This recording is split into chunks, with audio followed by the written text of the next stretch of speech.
Hello and welcome back, everybody. Today in geometry, we were looking at something called the products of mapping.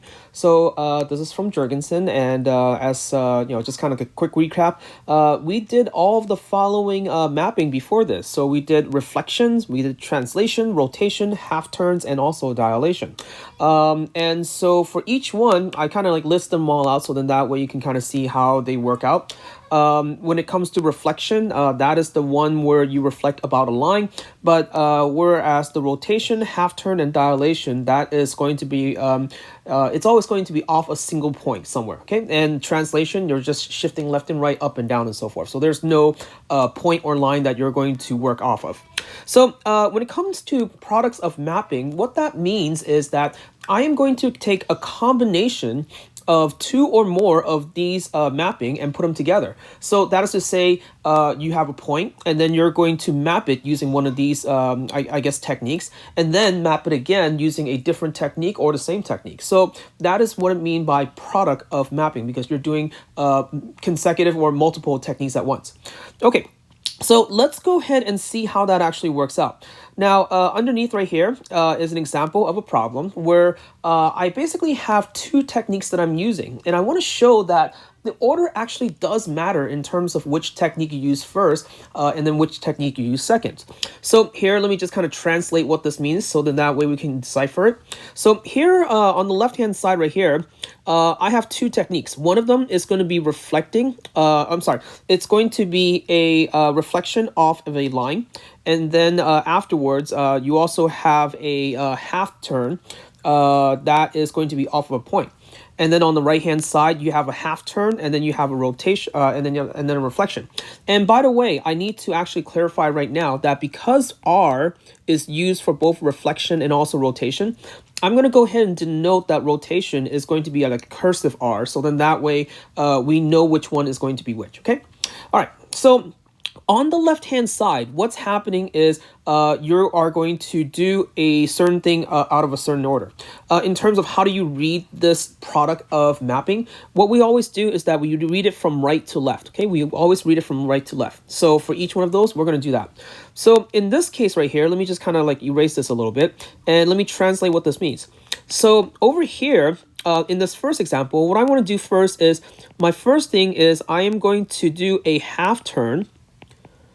Okay, about point B. Okay, so that's going to be my first part. And then my second thing after I get that new point is that I'm going to then reflect off of the line A in this case. Okay, so that's basically what's happening on the left-hand side. What I need to do is on the right-hand side, it's saying, well, a little bit differently. The first thing I'm going to need to do, because I'm reading it from right to left, is that I am going to reflect off of the line A, and then afterwards, second, then I am going to do a half turn. Okay, and what I'm trying to show is that, well, depending on which order you actually take first, it'll be a different result. Okay, so let's go ahead and finish that up. So half turn about point B. Okay, so let's go ahead and use red to denote that I'm going to go ahead and work on the left-hand side. So what I'm going to do first is I'm going to go ahead and pick a point that's on the just somewhere. Okay, I'm just going to pick a point somewhere. So let's go ahead and let's say that this point over here, the blue, that's going to be our stationary. The first thing I need to do is I'm going to go ahead and do a half turn about point B. So if you remember how a half turn works, what's going to happen is we're going to go ahead and draw kind of like a line segment that goes from my point that goes all the way to B, and B is going to be then kind of like the center of the circle where this point that I'm using is going to be on the circumference. So if I do a half turn, then that means if I follow this circle right here, then I'm going to end up on the other side. So that is going to be my location then, and after I do the half turn. And then once I get to this point, now what I'm going to do is reflect that point off of line A. So that point will then go all the way over here onto the other side over here. So this is going to be the location according to the order that I'm going to be doing things on the left-hand side. So repeat it one more time. I started from this point and I'm going to do a half turn about point B, and then that's going to end up on this side over here because that's going to be the opposite of the diameter over there. Then if I reflect off line A, then that's going to take me to a point that is going to be over here. So if I'm doing the left, that's where I'm going to end up. Now what I'm going to do is I'm going to go ahead and use blue to do what's on the right-hand side. So in the same starting point, this time around, they say, hey, reflect off line A first. So take this point, and if I reflect it off line A, then that is going to take me to some point that is going to be over here. Because these two right here, they're supposed to be congruent to each other. Now I'm going to take that point, and then I'm going to do a half turn with point B. So just like before, I am going to create kind of like a chord, or like a, I'm going to go ahead and create a segment from that point to point B. And then if I draw like a semicircle, then on the opposite side of that semicircle, that is going to be the location of my point then. So you can see how the two are going to give you different results then. So what that means is, it's not like when you think of product, the first thing you think about is, multiplication, right? 3 times 4 and 4 times 3. Well, in multiplication, yes, they are the same thing because 3 times 4 is the same thing as 4 times 3. But in the case of this translation thing, where you're doing a product of mapping, the order actually does matter because they're going to give you different results then.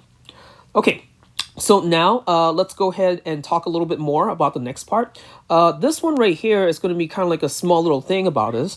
It says that whenever you have a product of two isometries, the result is that you should have an isometries.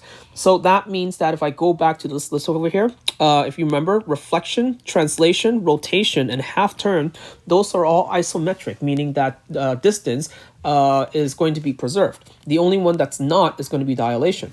So if you do a product of any of those then, meaning like if you translate it and then after reflect it, then that is going to be the case where the shape and the size and the distance is going to be preserved then, okay? All right, now let's go ahead and look at it using a coordinate system with all of this stuff. So here are going to be some points that I'm going to work off of right here. You have point A, which is going to be 6, 4, and you have the origin, which I'm going to denote as 0, 0. So in this first example, what I want to do is I want to go ahead and use this product of mapping. So if you remember that we are going to work from right to left, so that means we're going to go ahead and do the first thing, which is to reflect off the y-axis. So take that point A, reflect it off the y-axis. So then that means that we're going to go all the way over here because those two segments right here from here to here are going to be congruent to each other. So the point is going to be then negative 6, 4. And then after that, I'm going to take that new point and do looks like a reflection off the line x is equal to 2. The line x is equal to 2, that is located over here. So this is going to be x is equal to 2. So if I reflect it off, then that means it looks like I'm going to go 4 units this way. So that means I'm going to go 4 more units after that. So then the result is going to be this point over here, which I do believe it's going to be 10, 4 then, okay? So that is going to be my answer in this case, okay? All right. The next one over here, what I'm having now is that I have 3 different things going on. I have first a translation. So that's defined by t of x over here. And I've given you a translation of x minus 4 and then y plus 2. So if you remember, what you're doing there is that you're moving to the left by 4. That's what the x minus 4 is indicating. And then you're going to go up by 2. And that's what the y plus 2 is indicating. And then you also have the next one afterward, a rotation about the center, which is 0, 0 once again. And I'm going to rotate it by 90 degrees. And finally, I'm going to also have a dilation of the center at 0, 0, and also going to be a factor of negative 2. So all these things right here, I'm going to go ahead and implement together. So what I want to solve for is going to be the product of it. Well, actually, this will be a little bit more complex because we're doing 3 things. We're going to use d multiplied by r multiplied by t. So there's a notation, there's a way to actually say it, I guess. You can say d ought r ought t, which sounds kind of strange, but it's kind of like, well, that's the idea behind composite functions. But nonetheless, let's go ahead and do it, and let's just see how that works out. So first, what I'm going to do is I'm going to go ahead and erase all of this extra stuff right here, and then that way I can start implementing what I have. So if you remember, let's see, 0, 0 right there. Okay, so remember, start from the right all the way to the left. So the first thing I'm going to do is the translation part. So take point A and apply the translation first. So this is going to be first. I am going to subtract 4 to the left. So I'm going to go to the left by 4. And then I'm going to go up by 2. So that means that now I'm going to be at this point right here. So that's after the T translation. Next, I'm going to take that result right there and I am going to rotate it. Well, what am I going to rotate about? So this right here is going to be my second translation. Take that point and rotate it about the origin by 90 degrees. So if you remember how that works out, what we'll do is the center of the circle is going to be 0, 0. And that point that we're at right now, that's going to be some point on the circle. Since you're rotating about 90 degrees, we don't actually have to draw the circle because it's a little hard to see.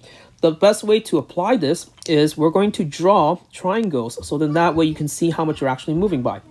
So here, let's see, the triangle right here is going to be a 3 for the vertical and 1 for the horizontal.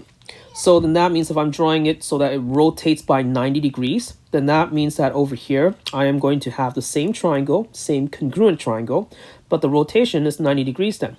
So it looks like that this guy right here is going to be 3 and then this is going to be 1. And remember, these are all scaled by a factor of 2. So then that makes sure you have to multiply it. Okay, so right there now, that is going to be our second location or third location because it's the first right here, second right here, and then now right here. Finally, we're going to take that point and we're going to dilate it according to the origin right there. So the dilation is a factor of -2. So the way that we did that one was that we are going to draw a line. Okay, so we're going to draw a line from that point through the origin like so. Okay, so somewhere on that line, you're going to have your dilation. This is going to be when k is equal to 1. This is going to be at the origin when k is equal to 0. If you go towards the left, that is going to be when k is equal to 2. So since I'm looking for when k is equal to -2, then that means that I'm going to the right. We're going to go to 0, and then we're going to go over here to k is equal to -1, sorry. And then finally over here, and that's going to be when k is equal to -2. So my final answer looks like it's going to be at 12, comma, -4. So that's going to be my answer then. Okay. So again, when you do these, I guess mapping, you really have to draw things out. You can't actually just go by some formula because it's just impossible in this case. Okay, now let's go ahead and talk about some of these theorems that talks about the reflection of two lines. So what I'm trying to say right here is that let's say that you have a product of mapping where you're reflecting off two lines. Okay, so these two lines, there could be different scenarios. The two lines could be parallel to each other. The lines could be intersecting each other, or the lines actually, I guess, could be perpendicular to each other. So I want to know, depending on how the lines are lined up, what will happen to the reflection then? So in this first theorem right here, which is called, I guess, theorem 12.6, because there's really no name for it, here is what it says. The product of a reflection in two parallel lines is a translation. So that's the first part. It's basically a translation, and that translation is a glide. The translation is a glide. And it takes all the points through twice the distance between the lines. So here, let me just kind of show a picture as to what's happening. So let's say first we have these two lines that are parallel to each other. We'll call it line 1 and line 2. And I'm going to go ahead and say that the distance between the two lines is going to be some length we'll go ahead and call x, which we denote on the bottom over here. So this theorem basically says that, hey, wherever you're gliding, wherever your reflection is of these two lines, the result is going to be basically twice as x. Okay, so wherever the point is, your distance is going to be twice as x. So that is to say, what I want to do is I want to prove that whenever we reflect off line 2, oh, actually, I kind of made a mistake right here. I'm supposed to do line 1 first and then line 2. So let me go ahead and change that right here because the order does matter. So change this guy right here so that it says 1, and then this one's going to be 2. So after I reflect off line 1 and then take that result and reflect it off line 2, I want to prove that the distance from the original point to wherever the new point is, the end result mapping is going to be twice x then. Okay, so let's go ahead and draw some arbitrary points so you can actually see this then. Let's go ahead and say that this point over here, we're going to go ahead and give it a name. We'll go ahead and call it point P. Now, first, again, what I'm going to do is I'm going to reflect it about line 1. So if I reflect it, then that means that I'm going to draw a perpendicular. And then the mirror image over here, that is going to be, we'll call it P prime. So that's the result after you reflect it off line 1, where these two guys are going to be congruent to each other. Now, from there, I am going to reflect it off line 2. And if I reflect it off line 2, then that means I am going to also draw the perpendicular like this, so that its length is going to be congruent to line 2 then. Okay, so then over here, that is going to be the point P double prime, and that's the result of after reflecting off line 2. And note that this right here should be then congruent to this right here. Okay. So if you look at, the total distance from where P is to where P prime is, you'll notice that, yeah, it's actually going to be twice the distance of X because looking at it numerically, if I call this A right here, then this right here is going to be A. If I call this B right here, then the distance over here is going to be B because they're supposed to be, by definition, the same distance to each of the respective line. Well, A plus B is equal to X according to this picture. So therefore, 2A plus 2B is then equal to 2X. And there you go. So that's going to be the result then. Okay, so now what happens if those two lines are not parallel to each other, but maybe they are going to intersect each other then? So that is going to be the next theorem over here. So this time we're going to talk about the product of two lines that are going to be intersecting. And it turns out, according to this theorem, is that the product of the reflections of two intersecting lines is a rotation. So this one is going to be a little bit different. About the points of intersection. And the angle of rotation is twice the angle between the two lines. So here's the picture over here underneath. We're given that these two lines right here, we'll call it L1 and L2 right here. They are going to intersect at some point, and I think I kind of messed up over here. I'm supposed to call this point P over here, okay? And then the angle between the two, we're going to go ahead and call theta, so you can see it in this picture over here, okay? What I want to do is I'm going to take a point and reflect it off line 1, and then afterward reflect it off line 2. And show that it's going to be whatever the new result is, whatever the end product is, it's going to be just a rotation about that point P, which is the intersection between the two lines with an angle that is 2 theta. All right, so let's see how that works out then. First, again, I'm going to go ahead and take a point over here. We'll go ahead and call it point A right here because P is already taken. First, I am going to reflect it about line 1. So that means I'm going to draw on the opposite side over here a length that is going to be congruent. So then that means that this guy right here and this guy right here, they are going to be congruent to each other. So that's going to be A prime after reflection off line 1. From there, I am going to reflect it about line 2. So from that new point A prime, we're going to reflect it by drawing, I guess, the perpendicular in this case, like so. So then that means that this length right here should be congruent to this length right here. So the end result is that you have a point somewhere approximately over here where this is supposed to be the end product, and we'll go ahead and call it A double prime. And what I need to show, according to this, is that this is going to be on the left-hand side. And at the same time, if I do a rotation about point P over here, right, using A, that's going to be angle of 2 theta. So here, let's go ahead and draw that then. So first, I'm going to draw PA, which is located right here, okay? Now, I want to show that this guy right here, if I draw an angle from A prime to P to A, that is going to be equal to 2 theta. So that is going to be my question mark then. Well, let's go ahead and draw some stuff so you can see how that works out. So just like before, I think what I'm going to do is I'm going to go ahead and introduce a red line segment that goes from P to A prime. If you look at the two triangles that's formed, they are definitely congruent to each other. So this angle right here should be congruent to this angle right here because remember, this is supposed to be a right angle. And looks like these two triangles are congruent by SAS. So therefore, if I call this angle like say alpha over here, then that means that this is going to be alpha over here. And then similarly, if I look at the other two triangles that are formed right there, these two are definitely congruent to each other as well. So then that means that this angle right here is going to be called beta. Then that means that this angle is going to be called beta. Now note that alpha and beta, they are not congruent to each other because I drew A in a position that looks like they're congruent, but not necessarily true. But hey, just like the other problem, you'll note that I have alpha plus beta is equal to theta.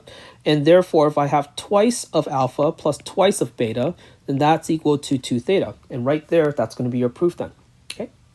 For the very last one over here, this one I'm going to go ahead and let you try for yourself, but it's very similar to the one we just did. This one's a corollary because it works off the one that we just did right here.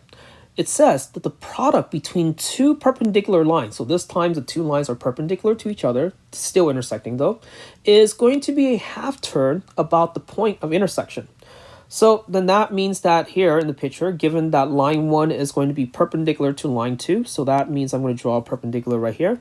If I do a rotation off line 1 and then afterward do a rotation off, if I do a reflection off line 1 and then a reflection off line 2, it turns out that it's going to be the same thing as a half point. So here, let me just kind of draw a quick picture and then you can kind of draw your own conclusion.